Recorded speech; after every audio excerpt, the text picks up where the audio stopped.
So we're going to determine the formal charges on an atom.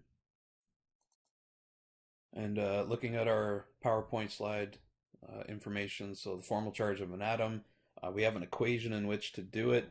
And essentially it can be broken down into two ways of doing it.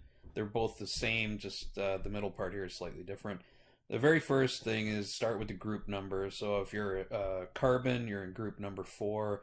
You have 4 valence electrons, so you're always going to start off essentially with the number 4 here. And then what you're going to do is you're going to either take the number of electrons in covalent bonds surrounding carbon, so all of the bonds that are around carbon, I'm going to add up all the electrons and divide it by half. Or just the number of bonds around carbon. So if I, for example, have, I'll just draw up here, if I have methane, then carbon in the central atom here, I want to do the oxidation, formal charge of the carbon. It's group 4, so I've got 4 electrons in it. What I'm going to do then is I'm going to subtract either 2, 4, 6, 8 electrons divided by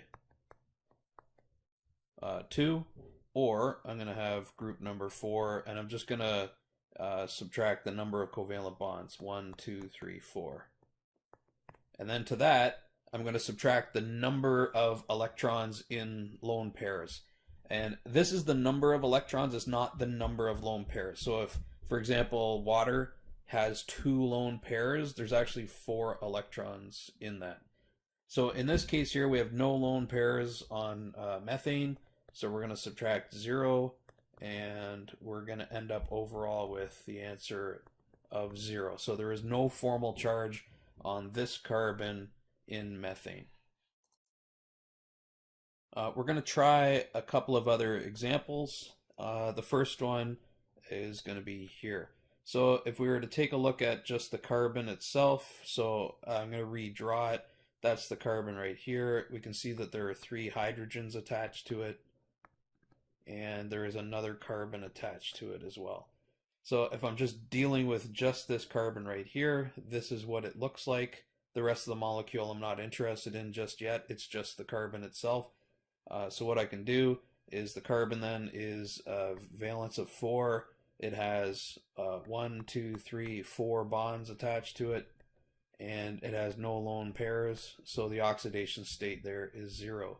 What's interesting is I'm going to try this oxygen.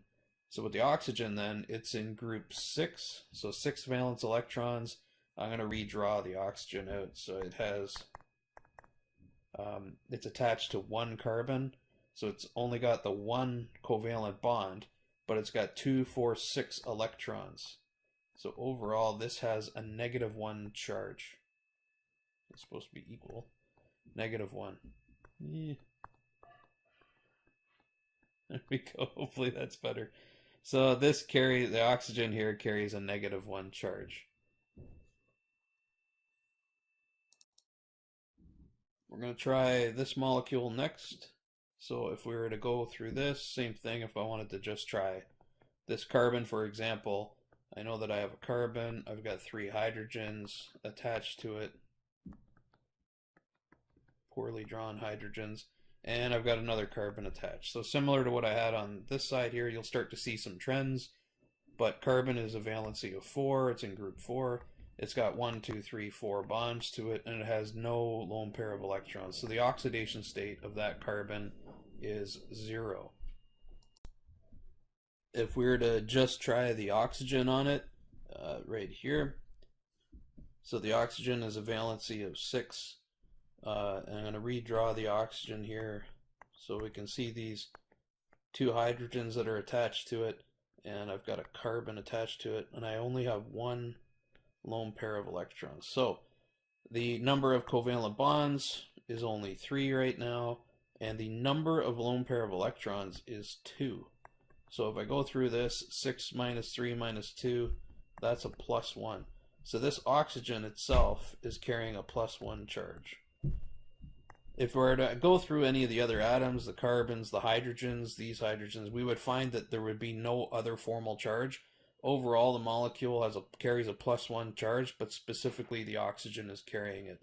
overall, this molecule is carrying a -1 charge, but specifically the formal charge is being carried on this oxygen.